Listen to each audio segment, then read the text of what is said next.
Hay una parte de nuestro cerebro en donde tenemos las emociones que a menudo las situamos en el corazón y que las expresamos con una emotividad que parece que nacen de otras vísceras, tienen su ubicación en este centro neurálgico que, como hemos visto en vídeos anteriores, es nuestro cerebro.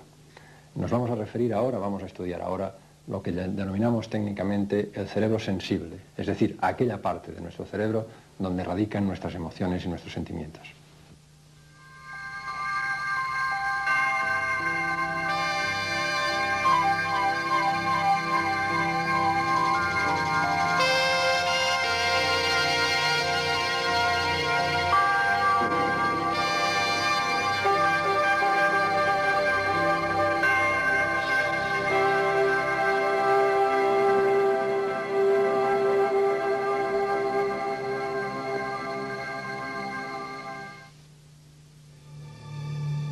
El cerebro es el órgano de la vida, el universo interior de la inteligencia, la pasión, el dolor y la creatividad. Entendiendo su funcionamiento, podremos comprender mejor los mecanismos básicos que determinan el comportamiento humano y animal. La relación entre el cerebro y el comportamiento es recíproca. El cerebro controla el comportamiento, pero el comportamiento también le envía información que le influye. En este sentido, podemos hablar tanto de cerebro receptor como de cerebro de comportamiento. Puesto que está diseñado para modificarse a causa del comportamiento que provoca y de los estímulos del entorno, el cerebro está siempre abierto a cualquier cambio. Puede alterar su funcionamiento e incluso llegar a cambiar su propia estructura a medida que adquieren más conocimientos, lo mismo que llega a ser más erudito y sofisticado acerca del mundo que le rodea. Esta capacidad para modificarse convierte al cerebro en uno de los sistemas más dinámicos del planeta. Para entender cómo funciona la relación entre el cerebro y el comportamiento, observemos, por ejemplo, el caso del tacto. El tacto es un lenguaje mudo mediante el cual las personas pueden comunicarlo todo, desde la amistad y el amor hasta la necesidad de controlar a los demás. Este contacto personal se rige por reglas y costumbres culturales nunca escritas. En nuestra cultura, hombres y mujeres responden al hecho de ser tocados de distintas formas. Por ejemplo, es más común que las mujeres acaricien, abracen y besen a sus amigos y familiares. En cambio, los hombres normalmente limitan el contacto al apretón de manos. Según un estudio realizado, si antes de una operación las mujeres son tocadas amistosamente por una enfermera, reaccionan de forma positiva, disminuye su presión sanguínea y se reduce la ansiedad. Los hombres, por el contrario, se sienten molestos ante el mismo tipo de contacto. Les sube la presión sanguínea y la ansiedad aumenta. Los investigadores también han observado que, independientemente del sexo, aquellas personas que se sienten bastante cómodas tocando a los demás son más alegres, menos conformistas y menos desconfiadas acerca de los motivos de los otros. En cambio, aquellas a las que disgusta el contacto tienden a tener menos autoestima y, en general, son más reservadas socialmente. Las consecuencias de estar privado de contacto son extremadamente significativas, no solo para nuestro sentido de seguridad y de bienestar emocional, sino también para nuestra salud física. Y aquí es donde interviene el cerebro, ya que éste participa de las consecuencias positivas entre el acto de tocar o de ser tocado y aparentemente crea la necesidad de tocar. La necesidad del contacto con la madre es tal que tanto los humanos como los animales prosperan cuando lo consiguen y sufren cuando no la tienen.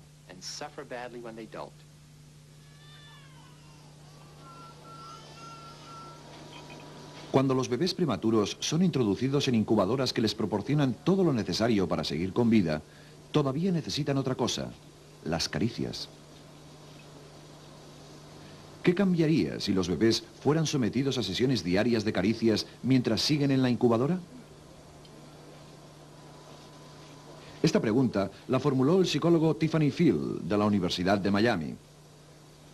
Se eligieron al azar 20 bebés prematuros que recibieron caricias periódicas. Otros 20 recibieron el tratamiento hospitalario normal sin ningún tipo de contacto. Salvo en este aspecto, ambos grupos recibieron los mismos cuidados.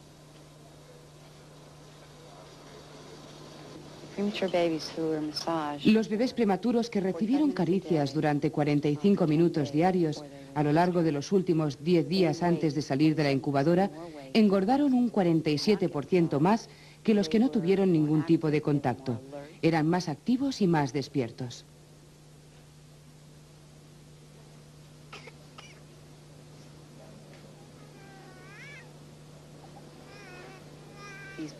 Estos mismos bebés, 8 meses después, seguían pesando más que los otros y también mostraban un mejor desarrollo cognitivo y motriz.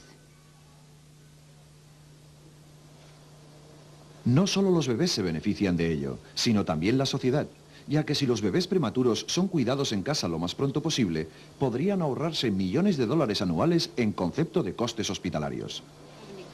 Oh, good. Today, so she's really gaining a lot of weight. She'll go home when she weighs 1,800 grams. Durante ese mismo periodo, Saul Chamber de la Universidad de Duke y colaborador de Phil, dirigía otro equipo de investigación.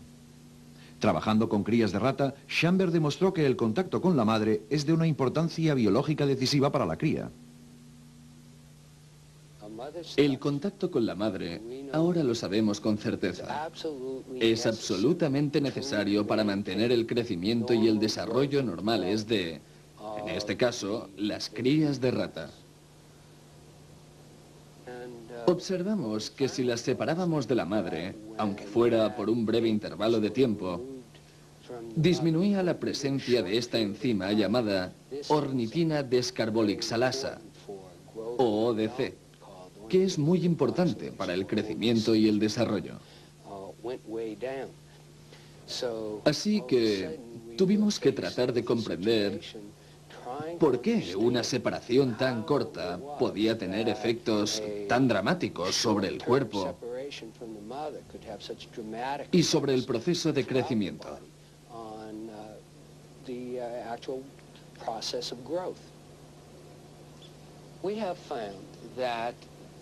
Hemos descubierto que existen dos formas de revertir los efectos de esta separación. Una, devolviendo la cría junto a su madre, que la lame retomando el proceso afectivo. O mediante una ayudante que con un pincel toca a las crías con frecuencia, como si fuera su madre. La investigadora Cindy Kuhn nos muestra cómo son tratadas las crías de rata. Muy bien. Este es un comportamiento maternal activo normal. Está recuperando a sus hijos. Como ves, hemos desordenado su nido, así que ahora los va a reunir de nuevo, lamiendo y estimulando a cada uno por turno, dando vueltas alrededor de ellos esporádicamente. En unos 5 o 10 minutos volverá a tenerlo todo controlado y se limitará a sentarse sobre ellos para que puedan mamar. Estas crías han sido separadas de su madre durante unas 2 horas. Han estado temporalmente privadas de su contacto. Cuando las estimulo con este pincel, de forma brusca, los estimula, como cuando ella los lame y los lleva a su sitio. Hemos observado que cuanto más tiempo pasan separados de la madre, menos responden a los estímulos, lo cual es probablemente otro síntoma de la deprivación. Y así, con esta estimulación, sus enzimas vuelven a la normalidad.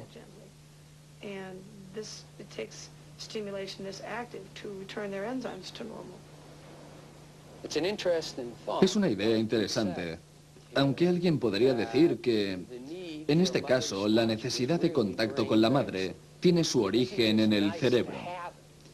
No es solo agradable sentirla, es necesario para el desarrollo y crecimiento normal de la cría. Con estos resultados, podríamos preguntarnos si la falta de afecto puede incidir del mismo modo en el crecimiento de los niños. Desgraciadamente, la respuesta es sí. John Bowlby y René Spitz dirigieron un estudio con jóvenes institucionalizados carentes de afecto. A pesar de que los jóvenes estaban bien alimentados y recibían la atención médica adecuada, su crecimiento estaba muy por debajo de la media de los grupos de su edad. Debido a que el crecimiento físico está claramente afectado por la experiencia psicológica, Este fenómeno es conocido con el nombre de enanismo psicosocial. El mecanismo mediante el cual la deprivación emocional detuvo el crecimiento de los niños parece hallarse en el fracaso del hipotálamo cerebral, que normalmente estimula la glándula pituitaria para que segregue las hormonas del crecimiento. De esta forma, la falta de contacto puede haber tenido el mismo efecto que en las crías de rata, reduciendo la producción de sustancias bioquímicas esenciales para el crecimiento. Sin embargo, cuando estos niños son colocados en familias afectivas, empiezan a recuperar su estatura normal. En un estudio realizado, se observó que estos niños privados de afecto llegaron a alcanzar la estatura de sus compañeros creciendo una media de casi 20 centímetros al año, cuando la media normal de crecimiento en ese periodo es de solo 7 centímetros y medio. Uno de los primeros intentos para demostrar las alteraciones permanentes en la estructura del cerebro se desarrolló en una serie de estudios realizados en la Universidad de Berkeley, en California. Un equipo de investigación, dirigido por Mark Rosenzweig, estudió los efectos de criar ratas en un entorno rico y estimulante, en contraposición a otros entornos necesitados. Las ratas de un ambiente enriquecido no solo demostraron una mayor capacidad para aprender durante la madurez, sino que la propia estructura de su cerebro realizó una serie de cambios físicos determinados por dicha experiencia. El cerebro de estas ratas estimuladas aumentó de tamaño y desarrolló un córtex mucho más grueso, especialmente en la región occipital, relacionada con la capacidad de visión. También aumentó el número de determinados neurotransmisores y el número y tamaño de las ramificaciones en las dendritas, las fibras ramificadas de las neuronas que captan las señales de otras neuronas. Este tipo de cambios físicos que tienen lugar en el cerebro pueden tener efectos permanentes. Los estudios nos muestran que, por ejemplo, acariciando las crías de rata recién nacidas, no solo estimulamos su crecimiento, como ya se ha visto, sino que también las preparamos para que, a lo largo de sus vidas, se enfrenten mejor a cualquier tipo de tensión. Lo cual, a su vez, ayuda a reducir los efectos normales del envejecimiento, como las dificultades para aprender o las enfermedades propias de la vejez.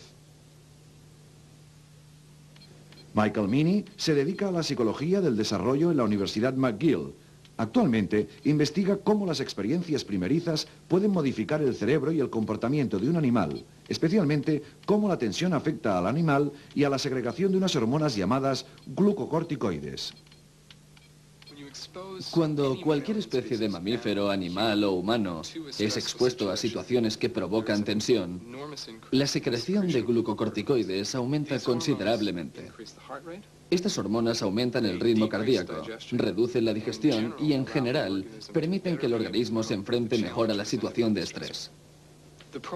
El peligro de pasar mucho tiempo expuesto a estos glucocorticoides es que puede llegar a eliminar algunas células cerebrales, especialmente las neuronas sensibles a los glucocorticoides dentro del hipocampo. El hipocampo es una estructura absolutamente imprescindible para aprender y recordar. El problema radica en que en los animales de edad avanzada, la degeneración de las neuronas del hipocampo supone una menor capacidad cerebral para procesar información, por lo que se observan profundas deficiencias en el aprendizaje y en la memoria. En el caso de animales jóvenes, hace al animal más capaz de desconectar las respuestas al estrés. Aquellos animales que no han sido cuidados están menos preparados para desconectar estos mecanismos y por lo tanto están expuestos a mayores niveles de glucocorticoides. Cuando ya en la etapa adulta estos animales vuelven a ser examinados, se observa que aquellos que no han sido cuidados muestran más problemas de aprendizaje y de memoria. Mediante estos experimentos tratamos de examinar la capacidad de los animales para aprender y recordar situaciones, especialmente situaciones especiales. Las ratas son excelentes nadadoras, aunque no les guste el agua. Si metemos una en una piscina, aprovecharán la primera oportunidad que se le presente para salir del agua. Si comparamos animales que han sido cuidados durante largo tiempo con otros que no han recibido este trato, los primeros son mucho más parecidos a los individuos jóvenes, quienes aprenden rápidamente dónde está situada la plataforma y tardan muy poco en nadar hasta ella y salir del agua. En cambio, si observamos a aquellos adultos que no han sido cuidados, coinciden con aquellos que han perdido mayor número de células del hipocampo. Para estos ratones, el proceso de aprendizaje es mucho más lento y parece que tienen muy poca memoria, lo cual les dificulta recordar dónde está situada la plataforma. Lo que vemos en el monitor es la versión digital de la posición de la rata y de la posición de la plataforma. La función de este equipo es proporcionarnos dos tipos de información. Primero, cuánto tiempo emplea el animal en encontrar la plataforma. Y segundo, la distancia que recorre a nado antes de encontrarla. Ello nos permite saber exactamente su grado de conocimiento sobre la situación de la plataforma respecto a las demás señales de la habitación. La cuestión que nos planteamos se refiere a la habilidad de cada individuo para enfrentarse al reto, lo cual es un factor decisivo para determinar si existe o no una lesión del intelecto entre los individuos y cuánto tarda en manifestarse. Es muy posible que las diferencias individuales en el funcionamiento intelectual entre personas de edad avanzada estén íntimamente relacionadas con su capacidad para enfrentarse a situaciones de estrés. Y que en individuos de entre 55 y 60 años de edad que presenten lesiones del intelecto podría equipararse a los ratones no cuidados. Estos individuos tienen más posibilidades de presentar una alta exposición a los glucocorticoides, de tener menos células del hipocampo, lo cual aumenta el riesgo de lesiones cognitivas derivadas de esta lesión hipocámpica. Sin embargo, quizá el mejor y más sorprendente ejemplo de cómo el cerebro altera su estructura, su funcionamiento y su capacidad de respuesta frente a situaciones sociales puede observarse cuando éste trabaja en equipo con la evolución, asegurando la supervivencia de los individuos mejor adaptados.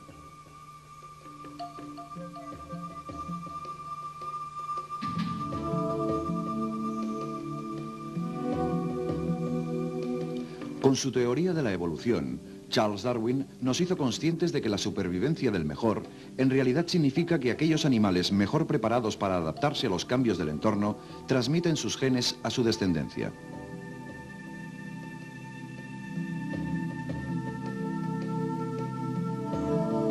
Sin embargo, en muchas especies de animales no se trata de la supervivencia individual, sino de la de todo el grupo.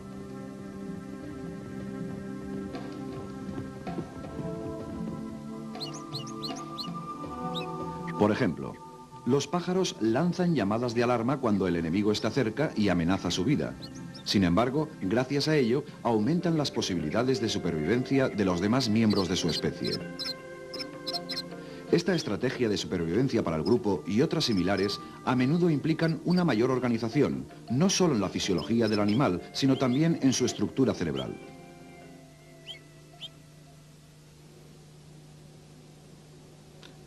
Russell Fernald, del Instituto de Neurociencia de Eugene, Oregón, está dirigiendo una investigación que pone de manifiesto cómo se relacionan el cerebro, el comportamiento y el entorno. Fernald es un neuroetólogo, una nueva generación de científicos que aplican las metodologías de la ciencia del cerebro al estudio del comportamiento de los animales en sus hábitats naturales.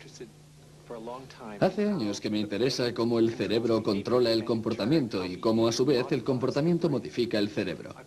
He estado trabajando con un pez africano como modelo de sistema.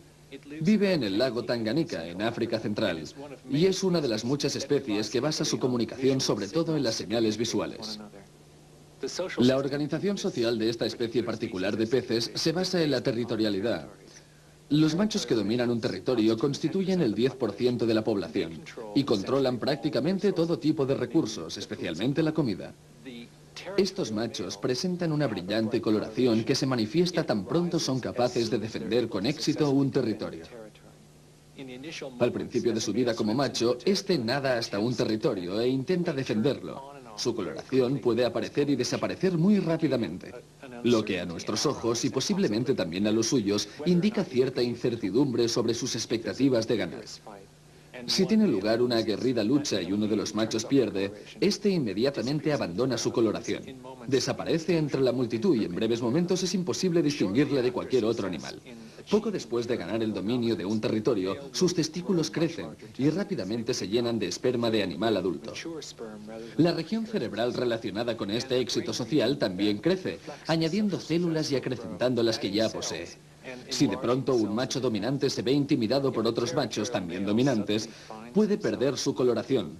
Como consecuencia de ello, sus testículos vuelven a reducirse y en determinados casos, la región cerebral a la que me he referido también se reduce. Por lo tanto, la territorialidad es parcialmente reversible.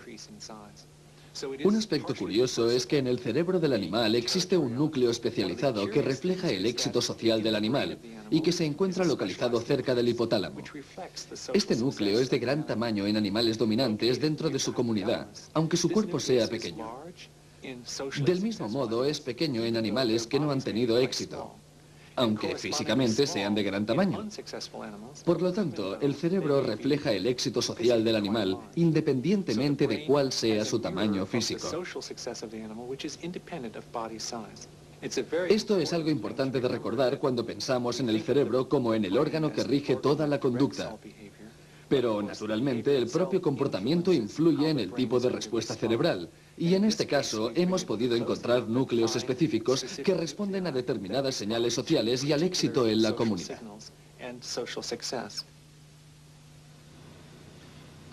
El origen de este tipo de investigaciones normalmente se basa en la observación del comportamiento ordinario de los animales en su hábitat natural. Es allí donde los investigadores estudian cómo se desarrollan las estrategias comportamentales para aumentar las probabilidades de supervivencia. Después, en el laboratorio, tratan de responder a algunas de las cuestiones sobre la relación entre estos cambios en el comportamiento esenciales para la supervivencia del grupo y los correspondientes cambios en el cerebro y en el sistema visual.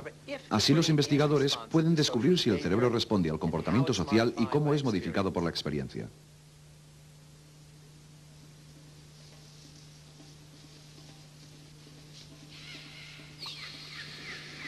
El último ejemplo de hoy sobre la capacidad de respuesta del cerebro dirigida por el comportamiento se basa en otra combinación entre el trabajo de campo y la investigación en el laboratorio.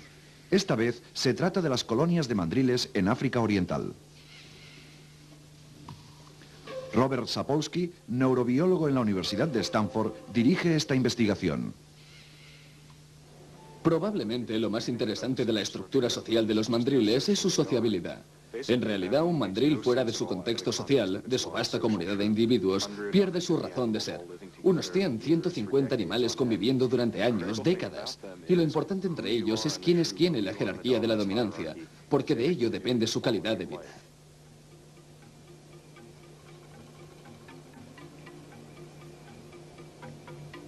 Tras 10 años de estudio, parece claro que el rango que se ocupa está muy relacionado con el funcionamiento fisiológico del cuerpo, los niveles de colesterol, los diferentes tipos de colesterol, los benignos y los malignos, la jerga del HDL, LDL. Es importante en términos de patologías cardiovasculares cómo funciona el sistema inmunológico y de cómo combate las enfermedades, del sistema reproductivo, las hormonas. Todo ello varía en función de su estatus dentro de la sociedad. Y en general, lo que consideramos el modelo de estrés fisiológico más saludable para el individuo es el que se observa entre los animales del estatus más alto. Es como si primero consiguieran un alto estatus social y después el cuerpo empezara a funcionar mejor. Como si el comportamiento, el estatus dominante entre estos animales, es lo que dirige los cambios fisiológicos. Entonces, nos preguntamos cómo es posible que de repente estén en un estatus social tan alto y que ello suponga un cambio en las funciones del cuerpo. Ello hace que, especialmente en situaciones de estrés, todos los aspectos del funcionamiento del cuerpo sean distintos. Por lo que se conoce del estrés, pensamos que está muy relacionado con el control y la posibilidad de predecirlo. Además, un animal dominante tiene mucho más control sobre su propia vida que uno subordinado. Sin embargo, Sapolsky también descubrió que el estilo de la conducta dominante entre los mandriles, no solo su estatus, estaba muy relacionado con sus niveles de estrés. Los mandriles, como los humanos, a menudo compiten unos con otros, incluso cuando resulta innecesario. Para un mandril, pertenecer a un alto estatus social significa que en el momento de actuar podrá elegir entre varias posibilidades. Contar con muchos compañeros que lo ayuden o no. Tener muchos amigos, interesados si se quiere o no tenerlos. Aquellas situaciones que requieren un mayor compromiso social, una mayor colaboración y apoyo, parecen ser las mejores desde el punto de vista fisiológico. Lo que está claro es que si estudiamos a un familiar nuestro, cuyo comportamiento tiene mucho en común con el nuestro, se observan muchas similitudes fisiológicas. Lo más curioso de los mandriles es que tienen una vida bastante estresante, pero al igual que nosotros no se debe a que pasen hambre o a periodos de sequía o lo que sea, sino a que son muy duros unos con otros. Es una sociedad altamente competitiva, muy parecida a la nuestra. Muy pocos de nosotros sufrimos estrés por culpa de las peleas o las malas cosechas. La mayoría de veces se debe a motivos sociales. Volviendo al tema central, lo que está claro observando los mandriles es por qué algunos de nosotros sufrimos enfermedades relacionadas con el estrés. Lo que nos dicen los mandriles es que existen multitud de diferencias individuales. El estatus social de un mandril tiene mucho que ver con el funcionamiento de su cuerpo.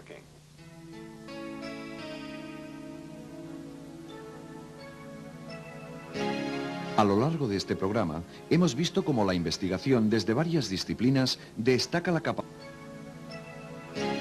A lo largo de este programa, hemos visto cómo la investigación desde varias disciplinas destaca la capacidad del cerebro para automodificarse y modificar su funcionamiento. El cerebro responde continuamente a las exigencias del entorno, que le obligan a desarrollar nuevas estrategias de comportamiento esenciales para la supervivencia. Esta investigación ha descifrado el mensaje básico de la calidad dinámica y sensible del cerebro.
Distintas formas.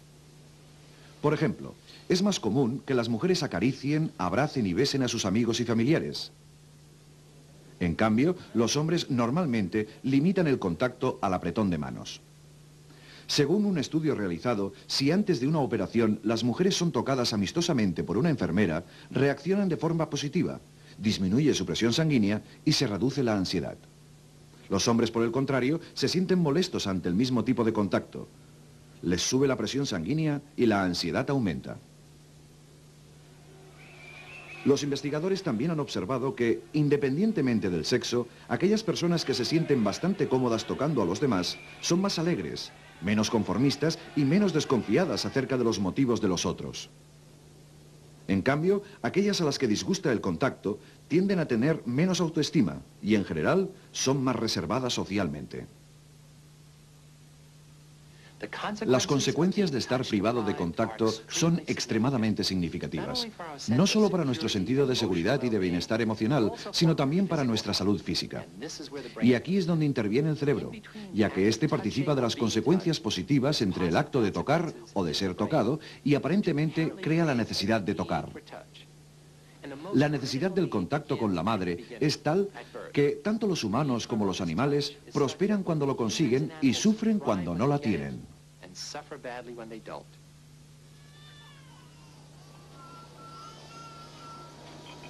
Cuando los bebés prematuros son introducidos en incubadoras que les proporcionan todo lo necesario para seguir con vida, todavía necesitan otra cosa, las caricias.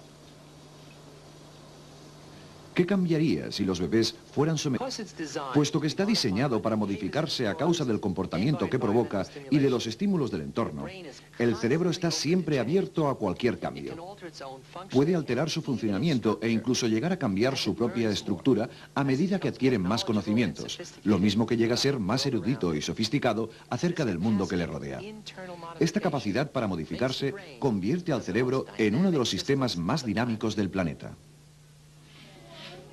Para entender cómo funciona la relación entre el cerebro y el comportamiento, observemos, por ejemplo, el caso del tacto. El tacto es un lenguaje mudo mediante el cual las personas pueden comunicarlo todo, desde la amistad y el amor hasta la necesidad de controlar a los demás. Este contacto personal se rige por reglas y costumbres culturales nunca escritas. En nuestra cultura, hombres y mujeres responden al hecho de ser tocados de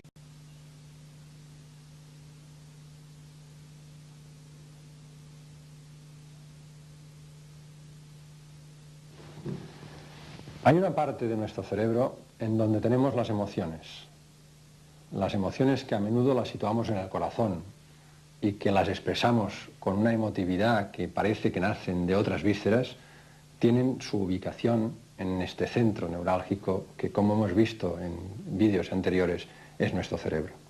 Nos vamos a referir ahora, vamos a estudiar ahora lo que denominamos técnicamente el cerebro sensible, es decir, aquella parte de nuestro cerebro donde radican nuestras emociones y nuestros sentimientos.